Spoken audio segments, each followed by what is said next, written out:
नमस्कार, दृष्टि आईएएस के एडिटोरियल एनालिसिस में आपका फिर से स्वागत है। मेरा नाम है नील।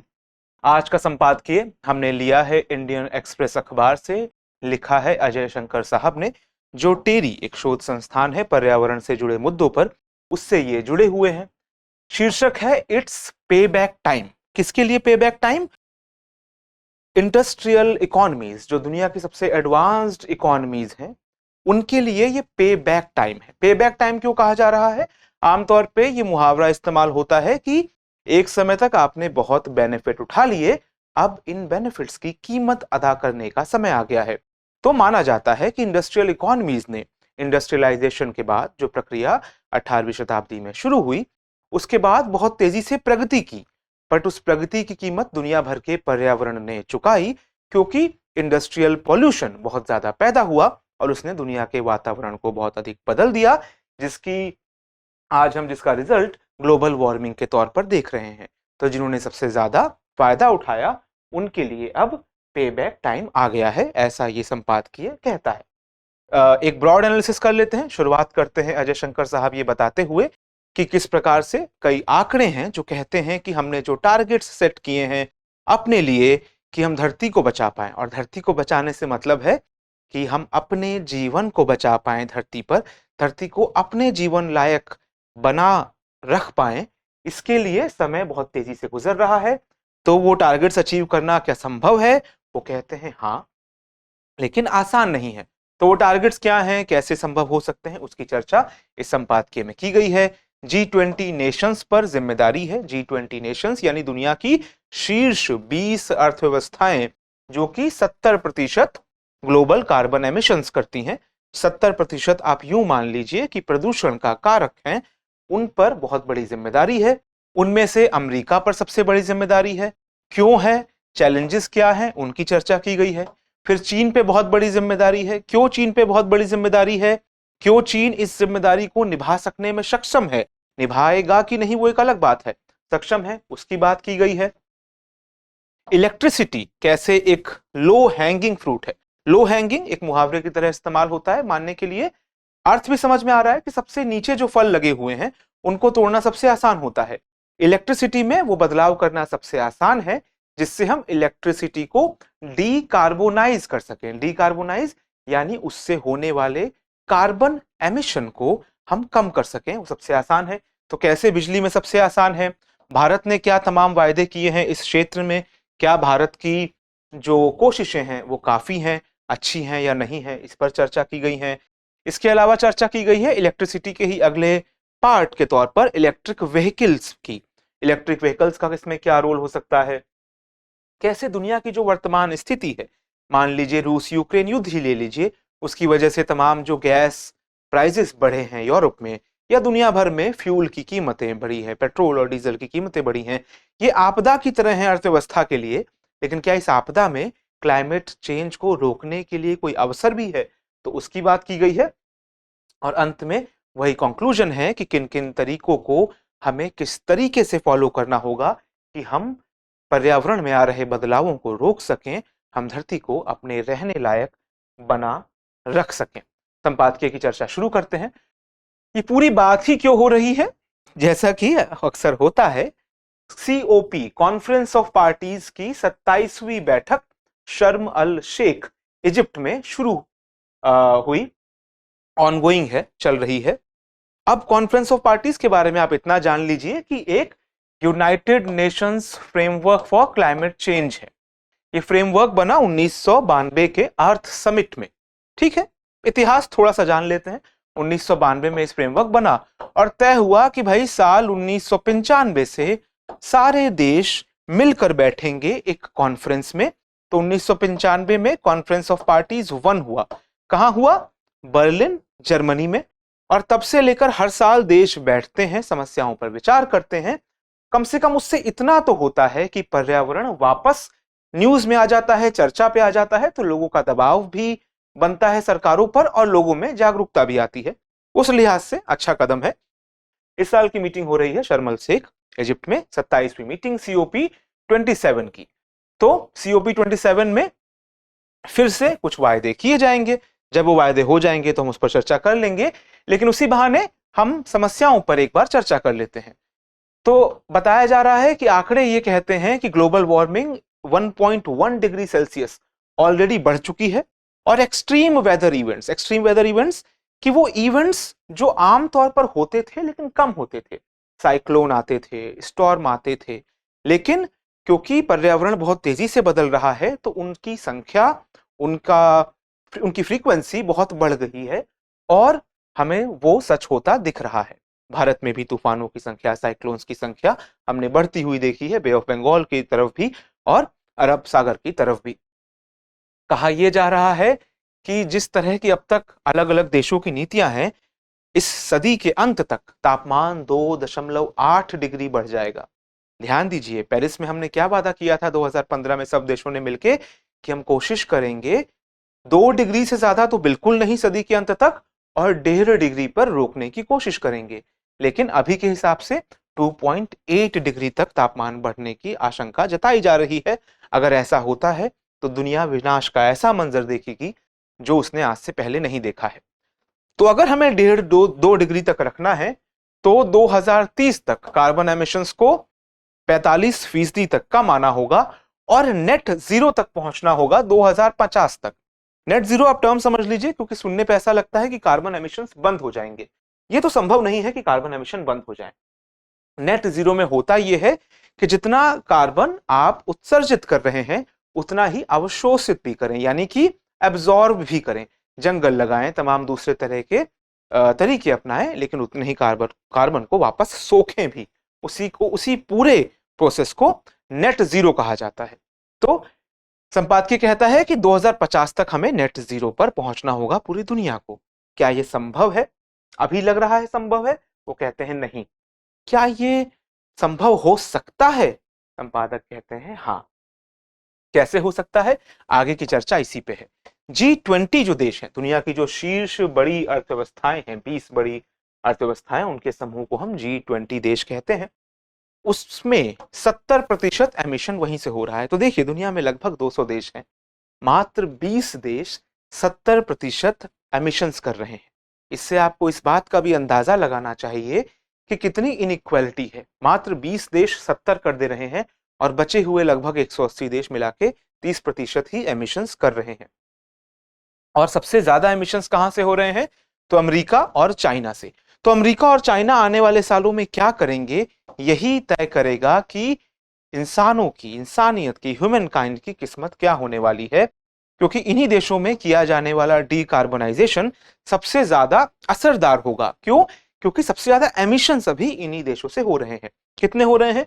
उदाहरण के तौर पे अमेरिका के ऊपर सबसे ज्यादा क्रिटिकल रिस्पॉन्सिबिलिटी इसलिए है क्योंकि वहां अभी भी प्रति व्यक्ति लगभग 14.5 टन कार्बन एमिशन होता है प्रत्येक वर्ष। 14.5 टन कितना हुआ? अंदाजे के लिए आप ये लगाइए कि भारत में ये आंकड़ा लगभग 2 है, 2 टन प्रति व्यक्ति कार्बन एमिशंस। तो कितना अधिक अंतर है। जितना भारत में 7 व्यक्ति मिलकर कार्बन एमिट करते हैं तमाम तरीकों से, ट्रांसपोर्टेशन का यूज करके, बिजली का इस्तेमाल करके, वहां इकलौता एक व्यक्ति कर लेता है। तो ये भी तो तब है जब वो 20 से घटाकर इसे 14.5 पे ले आए। तो 20 से घटा के 14.5 पे लाए हैं, ये तारीफ योग्य बात है, लेकिन एक आगे का लंबा सफर अभी बाकी है। चाइना में एमिशन कितना है? 8.4 टन पर कैपिटा और यूरोप में 6.8 टन पर कैपिटा। तो यूरोप भी काफी समय से इसको लेके सजग हुआ है और इसी वजह से वहां एमिशन घटा है।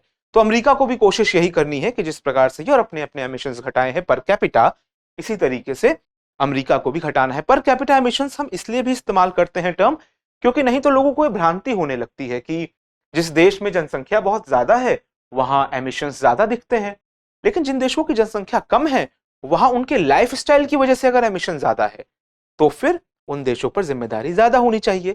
इसीलिए हम आजकल कार्बन एमिशन के लिए पर कैपिटा, यानी प्रत्येक व्यक्ति कितने कार्बन एमिशन में योगदान दे रहा है, उसको गिनते हैं। तो अमेरिका में बहुत अधिक है, ये लगभग 14.6 टन पर कैपिटा। लेकिन अमेरिका के साथ एक दिक्कत है कि अमेरिका राजनीतिक रूप से बहुत ज्यादा बटा हुआ है रिपब्लिकन और डेमोक्रेट्स में। अब माना जाता है कि जो रिपब्लिकन्स हैं वो अभी तक स्वीकार नहीं करते हैं इस बात को कि पर्यावरण में सच में कोई समस्या है। उनके डोनाल्ड ट्रंप साहब जो भूतपूर्व राष्ट्रपति थे, उन्होंने तो यहां तक कह दिया था कि देखिए हाल में कितनी भयंकर सर्दियां पड़ी हैं अमेरिका में, आप कैसे कह सकते हैं कि कार्बन एमिशंस दुनिया में ग्लोबल वार्मिंग कर रहे हैं। तो ऐसी बातों को भी, जो बिल्कुल बेसिक बातें हैं, शीर्ष पद पर बैठे हुए लोग वहां अक्सर कर देते हैं। तो ये हास्यास्पद तो है, लेकिन त्रासद भी है। अब इन्हीं सब चीजों के चलते अमेरिका ने क्योटो प्रोटोकॉल में अमेरिका शामिल नहीं हुआ था, वही क्योटो प्रोटोकॉल जो 1997-98 में अडॉप्ट किया गया था, जिसमें दुनिया की एडवांस्ड इकोनॉमीज ने अपने एमिशंस को कम करने पर सहमति जताई थी, तो उसको उसने शामिल नहीं किया। फिर पेरिस एग्रीमेंट में शामिल तो हुआ ओबामा साहब के प्रेसिडेंसी के दौरान, लेकिन जब ट्रंप साहब, ओबामा साहब डेमोक्रेट पार्टी से आते थे, जब ट्रंप साहब रिपब्लिकन पार्टी से जो आते थे, वो राष्ट्रपति बने, तो उन्होंने इस पूरे कदम को वापस खींच लिया। फिर जो बाइडेन साहब डेमोक्रेट पार्टी से वापस बने राष्ट्रपति, वो फिर शामिल हो गए। तो वहां पर एक पॉलिटिकल कंसिस्टेंसी नहीं है, रिपब्लिकन्स इस बात को मानने के लिए अभी भी तैयार नहीं है। तो जो बाइडेन साहब को 1 साल लग गया, लेकिन देखिए इस कोशिश की कितने बड़ी सफलताएं मिल सकती हैं कि फाइनली अमेरिका ने लगभग 370 billion dollar, 369 billion dollars to be exact, लगभग 370 बिलियन डॉलर्स का फंडिंग देने का वादा किया है, जो प्रपोज्ड फंडिंग से काफी कम है, लेकिन फिर भी एक डिसेंट अमाउंट है। यानी कि 2030 तक के जो उसके वादे हैं, उनको पूरा करने की ओर अमेरिका अब बढ़ चुका है। लेकिन ये फंडिंग भी बड़ी मुश्किल से आई, इसके लिए बहुत नेगोशिएशन हुए, और अंत में अमेरिका में एक बिल पास हुआ, इन्फ्लेशन रिडक्शन एक्ट। तो एनवायरमेंट के लिए कोई बिल पास नहीं हुआ। अमेरिका में बहुत ज्यादा मुद्रास्फीति की दर है, तो उसके लिए सरकार ने तय किया कि हम अपनी तरफ से खर्चा बढ़ाएंगे। तो उसमें कई चीजों के लिए खर्चे थे, जैसे कि दवाइयों की कीमतों को कम करने के लिए खर्चा, और एक खर्चा था कि साफ सुथरी एनर्जी में टेक्नोलॉजिकल ग्रोथ के लिए किया जाने वाला खर्चा। तो उसके लिए 369 बिलियन डॉलर किसी तरह उन्होंने बजट में उसका प्रावधान वो कर पाए। तो इस प्रकार से ये स्पष्ट है कि अमेरिका को अपने पर कैपिटा एमिशंस घटाने होंगे। कम से कम पहले यूरोप के लेवल तक पहुंचना होगा, जो कि 6.8 टन है, और उसके बाद वहां से फर्दर घटाने होंगे। अब उसमें समस्या एक और ये भी है कि वहां की जो सुप्रीम कोर्ट है, वहां की सुप्रीम कोर्ट में जो कंजर्वेटिव्स हैं, जिनको आमतौर पे रिपब्लिकन्स द्वारा नामित किया गया है सुप्रीम कोर्ट में, उनकी संख्या बहुमत में है। और जो डेमोक्रेट्स द्वारा नामित किए गए लोग हैं, जिनको आमतौर पे अधिक प्रगतिशील माना जाता है, जो इन मामलों पे अधिक प्रगतिशील रहते हैं, वो माइनॉरिटी में आ गए हैं। उस कोर्ट ने निर्णय दिया है कि एनवायरमेंट पे कोई भी आपको बिल पास करने से पहले कांग्रेस में पास कराना होगा। कांग्रेस में डेमोक्रेट्स के पास बहुत छोटी सी मेजोरिटी है, और बड़ी वेफर थिन मेजोरिटी कहते हैं उसको। वेफर जो खाई जाने वाली चॉकलेट होती है, बड़ी पतली सी शीट होती है वेफर, उतनी पतली मेजोरिटी है डेमोक्रेट्स के पास। और माना जा रहा है कि जो हाल में इलेक्शन हुए हैं, जिसमें कुछ एक रिजल्ट्स अभी बाकी हैं, तो वो मेजोरिटी जा भी सकती है। हालांकि अभी तक के रिजल्ट्स के अनुसार एक वेफर थिन मेजोरिटी डेमोक्रेट्स के पास अभी भी है। बहरहाल अमेरिका के इलेक्शन पर चर्चा कभी और करेंगे। समस्या ये है कि बाइडेन साहब ने प्रॉमिस किया था अपने इलेक्शन के दौरान कि हम 2035 तक अमेरिका में सारे बिजली के उत्पादन को फॉसिल फ्यूल से हटा, जीवाश्म वाले ईंधन से हटाकर, पेट्रोल और कोयले पर जो उसकी डिपेंडेंस है, वहां से हटाकर क्लीन फ्यूल की तरफ ले जाएंगे। लेकिन जिस प्रकार से अमेरिका में राजनीतिक बंटवारा है, और जिस प्रकार से वहां की कोर्ट में भी रिपब्लिकन द्वारा नामित जजेस की संख्या अधिक है, लगता है कि ये वायदा खटाई में पड़ सकता है। कम से कम चैलेंजिंग तो है ही।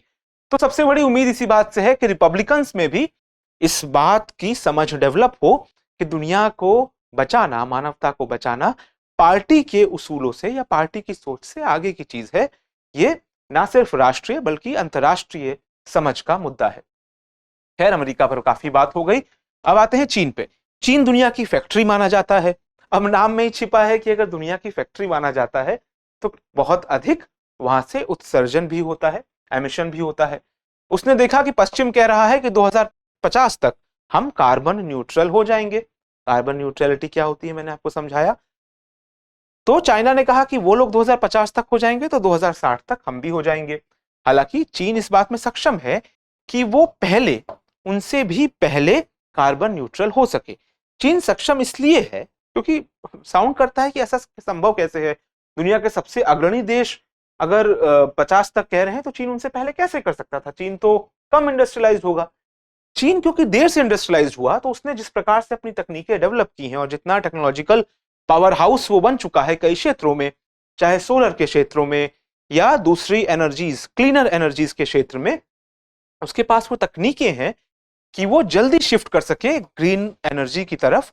चाहे सोलर पैनल की बात हो, बैटरीज की बात हो, उस तकनीक पर चाइना का ठीक ठाक प्रभुत्व है। तो चीन चाहे तो और कोशिशें कर सकता है। तो ये एक बात हो गई। बात क्योंकि बिजली पर आ गई है तो आगे की बात अब बिजली पे ही रहेगी कि बिजली सबसे लो हैंगिंग फ्रूट है। जब थॉमस अल्वा एडिसन साहब ने पहला बिजली का बल्ब जलाया तो उन्होंने सोचा नहीं होगा कि आने वाले समय में ये इतनी बड़ी क्रांति बन जाएगी कि हम बिजली के बिना जीवन की कल्पना नहीं कर सकेंगे। बिजली ने जीवन को तमाम तरीकों से, प्रत्याशित और अप्रत्याशित तरीकों से बदल दिया। लेकिन उसका एक फ्रूट ये भी आया कि बिजली की वजह से पॉल्यूशन बहुत हुआ, क्योंकि बिजली बनाने के लिए जितने कोल की आवश्यकता होती है, कोयले का इस्तेमाल होता है। साफ तरीके भी हैं, बट अधिकतर बिजली कोयले से बनती रही है, तो उससे बहुत अधिक पॉल्यूशन हुआ। अब तरीके आ चुके हैं, सोलर और विंड एनर्जी। हम जब बचपन में पढ़ते थे तो इन पे काम चल रहा था। आज ये स्थिति आ चुकी है कि सोलर और विंड एनर्जी से एनर्जी बनाने की जो कीमत है, बिजली उत्पादन की जो कीमत है, वो कोयले से नीचे आ चुकी है। तो माना जा रहा है कि सबसे लो हैंगिंग फ्रूट है। जर्मनी उदाहरण के तौर पे अपनी बिजली का 40% रिन्यूएबल एनर्जी से बना रहा है, नवीकरणीय ऊर्जा से बना रहा है। और उसने कहा है कि हम 2035 तक, जैसा कि जो बाइडेन साहब ने भी वादा किया है अमेरिका में, जर्मनी ने भी वादा किया है कि हम 2035 तक अपनी पूरी बिजली को फॉसिल फ्यूल फ्री कर लेंगे, जीवाश्म ईंधन मुक्त कर लेंगे। यहां भारत की बात करें तो भारत ने अपने जितने उसके पास क्षमताएं हैं उसमें कमेंडेबल रोल अब तक निभाया है। लास्ट ईयर हमारे प्रधानमंत्री मोदी साहब जब COP26 की मीटिंग में गए थे तो उन्होंने कहा था कि हम 2030 तक 500 gigawatt fossil fuel free electricity बनाएंगे और अपनी आधी जो एनर्जी डिमांड्स हैं, अपनी आधी 50% एनर्जी डिमांड्स 2030 तक हम नवीकरणीय ऊर्जा से ही पूरी करनी शुरू कर देंगे। यहां पर जिक्र हालिया स्थिति का भी हो जाना चाहिए। हालिया स्थिति, अंतरराष्ट्रीय हालिया स्थिति, जैसे कि यूरोप में क्राइसिस आया हुआ है एनर्जी का। क्यों क्राइसिस आया हुआ है, हम चर्चा अलग अलग कार्यक्रमों में कर चुके हैं। जैसे यूक्रेन रूस का युद्ध हुआ, फ्यूल की कीमतें बढ़ गई। अब रूस बहुत बड़ा उत्पादक है गैस का, सप्लाई करता है गैस यूरोप को। यूरोप में भीषण ठंड का मौसम आ रहा है और गैस के उत्पादन में रूस ने कमी कर दी है ताकि यूरोप पर दबाव बढ़े कि वो रूस का विरोध ना करे यूक्रेन पर हमले का। तो इस क्राइसिस ने इस बात की ओर लोगों का ध्यान दिलाया है कि आप रीन्यूएबल एनर्जी पर, नवीकरणीय ऊर्जा पर इन्वेस्टमेंट बढ़ाएं।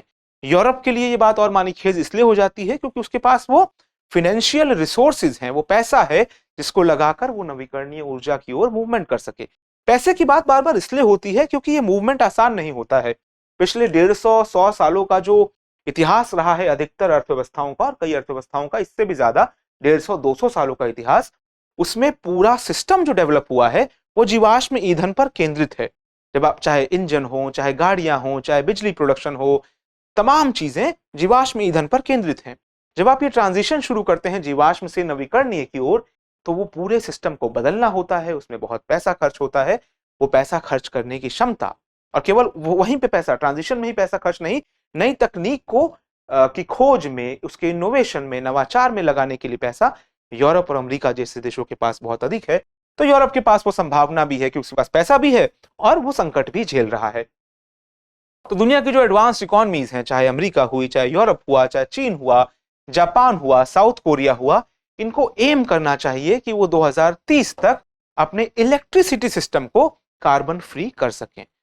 तो एक सुझाव ये हो सकता है, कई बार सुझाव मांगे जाते हैं आपसे अलग अलग परीक्षाओं में, या अगर आपको सोचना भी हो तो आंकड़े के आधार पे कहा जा रहा है कि बहुत आसानी से ये देश, मतलब आसानी से मतलब कि चैलेंजेस होंगे, लेकिन इन चैलेंजेस को ये देश पूरा कर सकते हैं और कम से कम अपनी बिजली को जीवाश्म ईंधन मुक्त बना सकते हैं।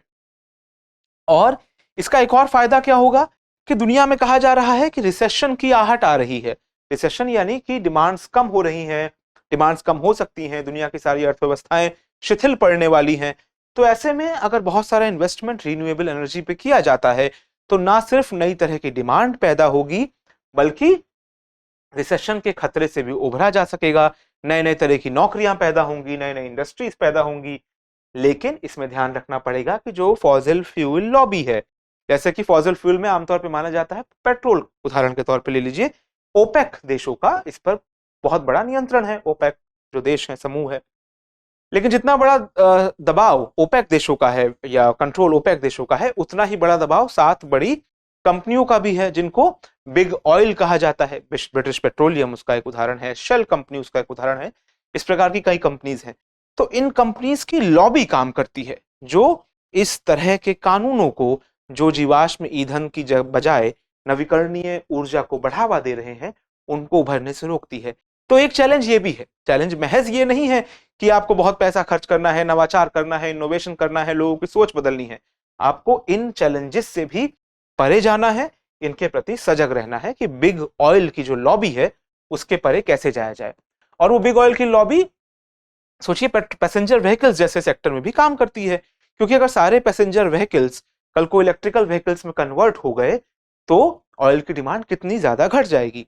तो वहीं से बात आती है कि अगला लो हैंगिंग फ्रूट है इलेक्ट्रिक व्हीकल्स, क्योंकि बिजली के बाद अगर हम सबसे ज्यादा प्रदूषण वाली चीजों में देखें तो हमें बिजली के अलावा जो दूसरी चीज लोगों के रोजाना के जीवन में नजर आती है वो है ट्रांसपोर्टेशन में होने वाला कार्बन उत्सर्जन। तो वो इलेक्ट्रिक व्हीकल्स एक दूसरा उपाय है जो इस उत्सर्जन को कम कर सकता है। उदाहरण के तौर पे यूरोप ने तय किया है कि 2035 तक वो अपने यहां कंबस्टन इंजन जो जीवाश्म ईंधन पर आधारित हैं उनके सेल को ही समाप्त कर देगा। तो तमाम गाड़ियां जो आज आप अपने देश में चलते हुए देखते हैं उनका अधिकतर क्या लगभग पूरा प्रतिशत, एक बहुत छोटा मार्केट इलेक्ट्रिक व्हीकल्स का है और लगभग पूरा प्रतिशत जीवाश्म ईंधन से चलने वाली गाड़ियों का ही है, पेट्रोल डीजल से चलने वाली गाड़ियां। 2035 तक बाकी के यूरोप में वो बंद हो जाएगा, यूरोपियन यूनियन में। और यूके ने, तो इंग्लैंड ने कह दिया है कि हम 2030 तक ही इस तरह की गाड़ियों को फिर बंद कर देंगे। 2030 के बाद केवल इलेक्ट्रिक व्हीकल्स ही अलाउड होंगे। तो ये एक बड़ा कदम बताया जा रहा है। अब जैसा कि गैस की कीमतों की हमने बात की, गैस की कीमतें बढ़ने से ये भी हुआ है कि जो ट्रांसपोर्ट और हीटिंग सिस्टम्स हैं वो गैस की बजाय अब बिजली की तरफ जा रहे हैं, कि हम गैस को जलाकर गर्मी या हीट प्रोड्यूस ना करें सर्दियों के लिए, हम बिजली से प्रोड्यूस करें। अब हमने कहा कि बिजली सबसे आसान चीज है जिसको डीकार्बोनाइज किया जा सकता है, क्योंकि रिन्यूएबल एनर्जी से बिजली बनाने की कीमतें बहुत घट चुकी हैं। तो इस प्रकार से ये एक साइकिल बनती जा रही है जिसमें आप बिजली को पहले डीकार्बोनाइज कर रहे हैं, आप इलेक्ट्रिक व्हीकल्स बना रहे हैं तो आप ट्रांसपोर्टेशन को भी डीकार्बोनाइज कर रहे हैं, और वहीं आप हीटिंग सिस्टम के लिए, गर्मी पैदा करने के लिए बिजली का इस्तेमाल करें, और बिजली पहले से डीकार्बोनाइज होने की तरफ बढ़ चुकी है। तो ये पूरी एक साइकिल है, इस साइकिल को हमें और आगे बढ़ाना है। इसके आगे चलते हैं कि अगर ये सारी बातें की जाती हैं तो हम जो 1.5 डिग्री का वायदा हमने 2015 के पेरिस समिट में किया था, सब देशों ने मिलकर किया था, उस वायदे को पूरा करने की ओर हम बढ़ने लगेंगे। लेकिन ये सारी बातें तो हमने कर ली, क्या आपको ऐसा नहीं लगता कि तमाम ऐसी चीजें भी हैं जो कभी भी नवीकरणीय ऊर्जा से चल ही नहीं पाएंगी? उदाहरण के तौर पर एयर ट्रांसपोर्ट हुआ, बड़ी बड़ी शिपिंग इंडस्ट्रीज हुई, ये हमेशा फॉसिल फ्यूल पर निर्भर रहेंगी, क्योंकि नवीकरणीय ऊर्जा इनको ऊर्जा प्रदान नहीं कर सकती। इतनी ताकत प्रोड्यूस करना नवीकरणीय ऊर्जा से अभी तक संभव नहीं हो पाया है। वो सप्लाई चेन भी, जैसे अब हवाई जहाज उड़ रहा है तो वो लगातार विंड एनर्जी से तो फ्यूल ले नहीं सकता, इसी प्रकार से शिपिंग के साथ भी समस्या है। तो इनके लिए फिर नए तकनीकी नवाचार की जरूरत होगी, और ये बिल्कुल बात हवा में नहीं कही जा रही है, इसके लिए भी काम शुरू हो गया है। आपने हाइड्रोजन, ग्रीन हाइड्रोजन का नाम सुना होगा। हम जानते हैं कि जब पानी का इलेक्ट्रोलाइसिस होता है तो यानी कि उससे बिजली दौड़ाई जाती है तो वो हाइड्रोजन और ऑक्सीजन में टूट जाता है। ये हाइड्रोजन फ्यूल की तरह इस्तेमाल की जा सकती है। मैं इस इक्वेशन को बैलेंस नहीं कर रहा क्योंकि ये केमिस्ट्री की क्लास नहीं है, लेकिन मोटा मोटी आप अर्थ समझ गए होंगे कि हाइड्रोजन को तोड़ के फ्यूल की तरह इस्तेमाल किया जा सकता है। इसके स्टोरेज पे बहुत काम चल रहा है। अब अगर ये बिजली, हमने कहा कि बिजली सबसे आसान है रिन्यूएबल सोर्सेज से बनाना, तो अगर ये रिन्यूएबल एनर्जी से बिजली बनकर पानी को तोड़ के हाइड्रोजन बनाया जा रहा है तो इसी को फिर ग्रीन हाइड्रोजन कहा जाता है। अगर ऐसा नहीं हो पा रहा है, बिजली तो कोल से या किसी दूसरे तरीके से बन के आ रही है तो उसे हम ग्रे हाइड्रोजन कहते हैं। तो बहरहाल हाइड्रोजन एक ऐसा सोर्स है जिसका इस्तेमाल आने वाले समय में शिपिंग इंडस्ट्री, एयरलाइन सेक्टर में किया जा सकता है। तो जैसे जैसे इन सेक्टर्स में भी हम क्लीन एनर्जी को स्थापित कर पाएंगे, वैसे वैसे डीकार्बोनाइजेशन का हमारा लक्ष्य साफ होता जाएगा। और क्या किया जा सकता है? तो ये तो सारी बातें हो गई नवाचारों के लिए या नई नई चीजों को अपनाने के लिए। और देश अपने स्तर पर क्या कर सकते हैं कि वो उन चीजों के लिए जिनमें कम से कम कार्बन उत्सर्जन होता है उन पर टैक्स घटा दें, जिन चीजों में कार्बन उत्सर्जन ज्यादा होता है उन पर टैक्स बढ़ा दें। एक चीज ये की जा सकती है। तो उससे उन देशों में या उन चीजों पर जिन पर कार्बन उत्सर्जन ज्यादा होता है उनको खरीदने की प्रवृत्ति लोगों की घटेगी। इसी प्रकार से इंपोर्ट ड्यूटी में ऐसे चेंजेस किए जा सकते हैं कि अगर कोई देश ऐसी चीजों का आयात कर रहा है जो बहुत कम कार्बन उत्सर्जन करती है, वो मशीनरी हो सकती है या फिनिश्ड प्रोडक्ट हो सकते हैं, तो उन पर इंपोर्ट ड्यूटी कम रखी जाए। जो चीजें ज्यादा कार्बन उत्सर्जन करती हैं उन पर इंपोर्ट ड्यूटी ज्यादा रखी जाए। तो एक्सपोर्टिंग देशों को भी फायदा होगा कि वो ट्रांजिशन कर सकेंगे, वो ज्यादा से ज्यादा ऐसा सामान बनाना चाहेंगे जिसपे अधिक मुनाफा हो और वो कम कार्बन उत्सर्जन करेगा। और जिन देशों में सामान मंगवाया जा रहा है उनको भी ये फायदा होगा कि उनके अपने यहाँ पॉल्यूशन कम से कम होगा, क्योंकि अंततः खपत तो उनके अपने देश में होनी है। तो दोनों देशों के लिए ये फायदे का सौदा हो सकता है। तो अंत में क्या बात कही गई है कि देखिए सारे तरीके अपनी जगह हैं और सारे तरीकों को फॉलो करना आसान भी है, उनमें अपने चैलेंजेस हैं, लेकिन फिर भी उन चैलेंजेस को पूरा करना इतना मुश्किल नहीं है कि अपने अस्तित्व को दांव पर लगा दिया जाए। दुनिया के एडवांस्ड इकोनॉमीज को, उन्नत अर्थव्यवस्थाओं को इसमें लीड लेनी होगी। लीड किन किन तरीकों से ली जा सकती है इसकी चर्चा आज के संपादकीय में की गई। हमने कई कीवर्ड्स भी जाने, डीकार्बोनाइजेशन के बारे में जाना, ग्रीन हाइड्रोजन के बारे में जाना, COP27 क्या है, COP1 कब हुआ था, इसका इतिहास क्या है, इसके बारे में जाना, नेट न्यूट्रलिटी किसको कहते हैं, कार्बन जीरो किसको कहते हैं, इन सब चीजों के बारे में हमने जाना। तो ये था आज का एडिटोरियल एनालिसिस। आपको ये कैसा लगा हमें कमेंट सेक्शन में जरूर बताइए। मिलते हैं अगले एपिसोड में एक नए एडिटोरियल के साथ। तब तक के लिए नमस्कार।